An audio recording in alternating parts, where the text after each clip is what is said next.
En Venezuela, la Sala Electoral del Tribunal Supremo de Justicia ordenó al Consejo Nacional Electoral mostrar las actas en 72 horas.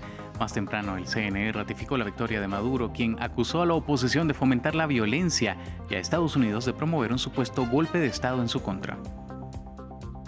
Mientras Hamás entierra a su líder político Ismael Haniyeh, uno de sus altos funcionarios dijo que la muerte de Haniyeh cambiaría todas las ecuaciones. En Medio Oriente hay alerta ante posibles represalias iraníes contra Israel, mientras Estados Unidos anunció que reforzará sus posiciones militares en esta región.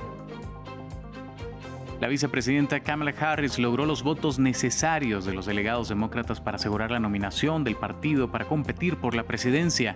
Tras la renuncia de Joe Biden, la mayoría del partido, incluidos los posibles contendientes, le brindaron su apoyo. Bienvenidos a esta nueva edición de noticias aquí en France 24 en español. Yo soy Jorge Hurtado. En Venezuela, la Sala Electoral del Tribunal Supremo de Justicia ordenó al Consejo Nacional Electoral presentar en 72 horas todas las actas de escrutinio de las mesas electorales y las actas de totalización definitiva de las elecciones presidenciales del 28 de julio. Veamos. Solicita al Consejo Nacional Electoral consigne dentro de un lapso de 3 días de despacho a partir de la notificación de la presente decisión ante esta máxima instancia, actas de escrutinio de las mesas electorales a nivel nacional, acta de totalización definitiva del proceso eleccionario, así como el acta de adjudicación y el acta de proclamación del indicado proceso.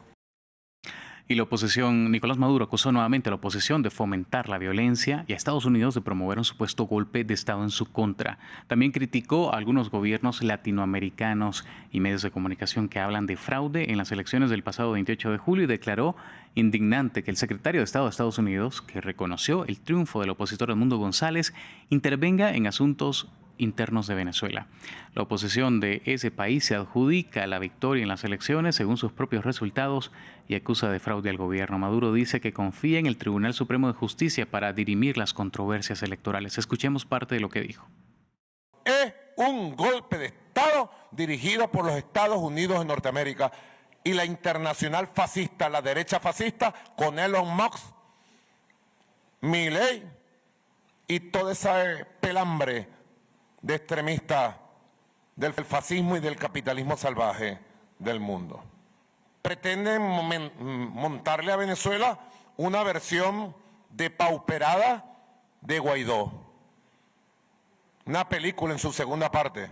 Después que fueron contenidos en la Plaza Oliares, ese grupo de delincuentes que está capturado en su mayoría y tenemos identificado el resto y lo estamos buscando, se dirigió y le cayó a tiros a la sede del CNE. Blinken, ¿es eso manifestantes pacíficos? Y ellos atacaron, como fascistas que son, con este plan premeditado, todo lo que signifique la palabra de Maduro, o sea, simbología del chavismo revolucionario. Por su parte, el candidato opositor Edmundo González Urrutia justificó con razones jurídicas su inasistencia a comparecer ante el Tribunal Supremo de Justicia y acusó al máximo tribunal de usurpación de funciones que le corresponden al CNE. La oposición convocó para este sábado a movilizaciones masivas en todo el país. Daniela Zambrano, corresponsal de France 24 en español, nos amplía. Ha convocado la líder opositora María Corina Machado a través de las redes sociales y también hay mucha expectativa sobre su participación en esta movilización porque en las últimas 48 horas no ha tenido una aparición pública más allá de las redes sociales luego de que publicara este artículo en The Wall Street Journal donde decía que temía por su vida y muchos medios lo replicaron diciendo que se encontraba en la clandestinidad. En el caso de Caracas ha convocado para la avenida principal de las Mercedes. Este fue el mismo lugar donde realizó el cierre de campaña.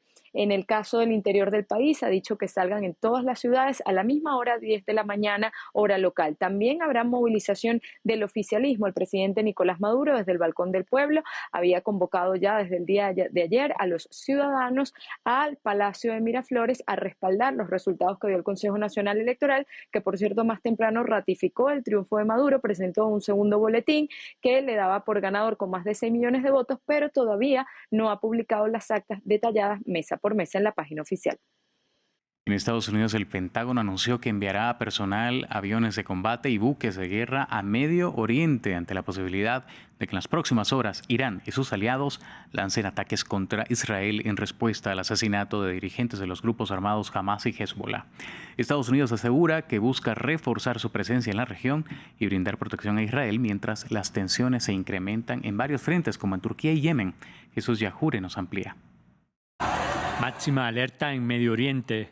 El Pentágono informó que el secretario de Defensa, Lloyd Austin, supervisaría el despliegue de fuerzas estadounidenses en Medio Oriente. Estados Unidos enviará personal, aviones de combate y buques de guerra. La decisión llega en un momento de mucha crispación ante la promesa de Irán de responder a las muertes de los líderes de Hamas, Ismail Haniyeh, ocurrido en Teherán, y del alto comandante de Hezbollah, Fuad Shukr, ocurrido el martes en un bombardeo israelí en el Líbano. El secretario dirigirá múltiples movimientos futuros de fuerzas para reforzar la protección de las fuerzas estadounidenses en toda la región, para brindar un mayor apoyo a la defensa de Israel y para garantizar que Estados Unidos esté preparado para responder a esta crisis en evolución.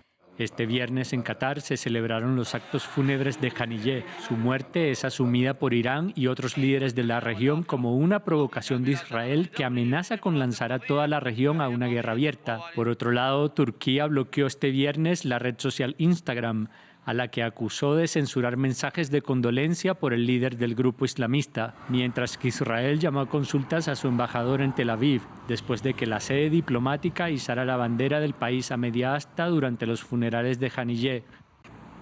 El Estado de Israel no tolerará expresiones de duelo por un asesino como Ismail Haniyeh, que dirigió Hamas en la comisión de las atrocidades del 7 de octubre y rezó con sus asociados, deseando éxito a los asesinos mientras veía las horribles imágenes por televisión.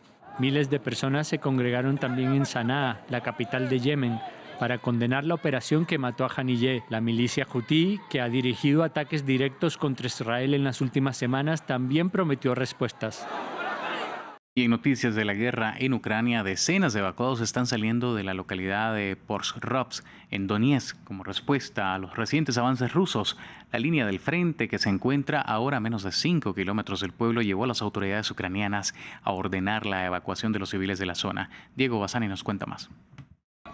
Pobladores del este de Ucrania deben abandonar sus casas ante los últimos avances rusos. Ante la presión rusa contra el centro estratégico de Pokrovsk, el gobierno ucraniano decidió evacuar a los civiles que aún vivían en la ciudad y sus alrededores.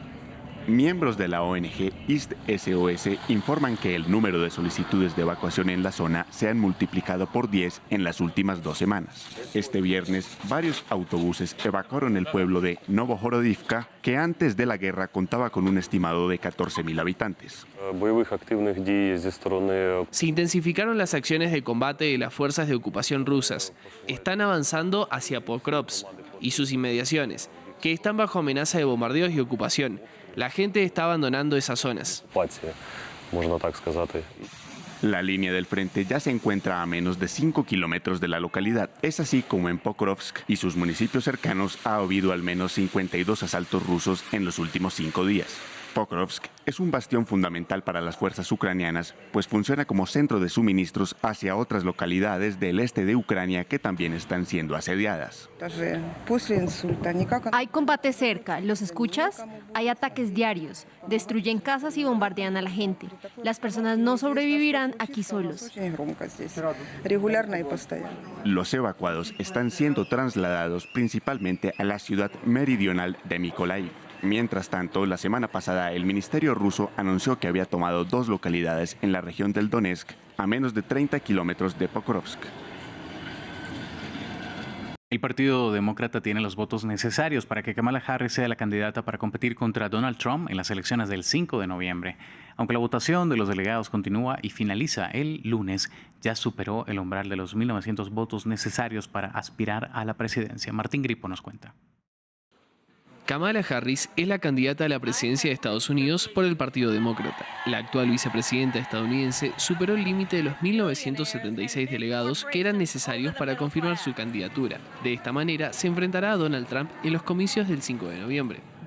Los demócratas dicen que la vicepresidenta Harris ha conseguido oficialmente el apoyo suficiente de su partido para convertirse en la candidata de los demócratas para las elecciones generales de 2024. Eso es según un recuento virtual de delegados, un proceso que se inició el viernes y no finalizará hasta el lunes. Aunque su carrera hacia la Casa Blanca fue anunciada este viernes, la candidatura se oficializará el próximo lunes, cuando el proceso virtual del recuento de los votos finalice. Tras el anuncio, la candidata agradeció el apoyo recibido. Estamos entusiasmados con el futuro, pero también sabemos que tenemos mucho trabajo por llegar allí y tenemos mucho por hacer. Es un buen trabajo, nos gusta trabajar duro. Es un honor para mí ser la candidata demócrata a la presidencia de Estados Unidos. Y les diré que el trabajo incansable de nuestros delegados, nuestros líderes estatales y nuestro personal ha sido fundamental para hacer posible este momento. Se espera que la próxima semana Harris oficialice quién la acompañará en la fórmula para ocupar el cargo de la vicepresidencia. Con 59 años, es la primera mujer de color y con raíces indias en ser nominada como candidata para ser la presidenta de Estados Unidos. El secretario de Defensa de Estados Unidos, Lloyd Austin, anuló los acuerdos de culpabilidad alcanzados a principios de esta semana con Khalid Sheikh Mohammed, acusado de planear los ataques del 11 de septiembre, y 2 cómplices detenidos en la prisión militar de Guantánamo en Cuba. El Pentágono había anunciado el miércoles que se habían llegado a estos acuerdos, pero sin proporcionar detalles de los mismos. Un funcionario estadounidense indicó que los acuerdos probablemente incluían declaraciones de culpabilidad a cambio de retirar la pena de muerte. Austin destituyó a Susan Scalier, responsable del Tribunal de Guerra de Guantánamo del Pentágono. Entre tanto, el Departamento de Estado de Estados Unidos presentó una denuncia contra la aplicación TikTok y su empresa matriz ByteDance. Se les acusa de no proteger la privacidad de los niños en la aplicación, en un nuevo episodio de la ofensiva del gobierno estadounidense contra la empresa china. El gobierno dijo que TikTok violó la ley de protección de la privacidad infantil en línea, que requiere que los servicios dirigidos a menores obtengan el consentimiento de los padres para recopilar información personal de usuarios menores de 13 años. En Ecuador, el auge del narcotráfico en la provincia del Guayas se ve reflejado ahora en un aumento en las extorsiones y el desplazamiento forzado. Cientos de familias son chantajeadas por parte de las bandas criminales, quienes piden cientos de dólares a cambio de una supuesta protección. Muchos no pueden pagar y deben abandonar sus viviendas, que quedan a merced de los delincuentes. Veamos. Pagar para no ser desplazado. Esa es la realidad de cientos de familias en el suroeste de Ecuador. Una crisis de seguridad acecha a los habitantes de la localidad costera de Durán, cerca de Guayaquil. Pobladores denuncian que las bandas criminales los extorsionan a cambio de supuesta protección y les piden cifras que alcanzan hasta los $2.000, en un país donde el salario mínimo equivale a $460 al mes. Aquí se me apoderaron de mi casa y cuando yo vine ya me habían extorsionado, querían que les pagara $2.000.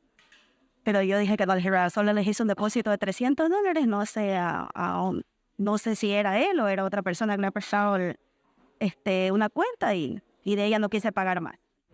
Ante la imposibilidad de pagar, muchos deben irse de sus hogares. Mientras tanto, la fuerza pública ecuatoriana lucha para devolverle sus casas a los residentes. Sin embargo, el panorama no es alentador en la provincia de Guayas. Esta zona se ha convertido en un bastión de las bandas criminales dedicadas al envío de droga hacia Estados Unidos y Europa. La ocupación de viviendas permite a las mafias un mayor control sobre el territorio. Al obligarlo a salir, estas organizaciones delictivas cogen la casa para lo siguiente: para mantener personas secuestradas, para hacer la bodega de acopio de sustancias sujetas a catalogada fiscalización.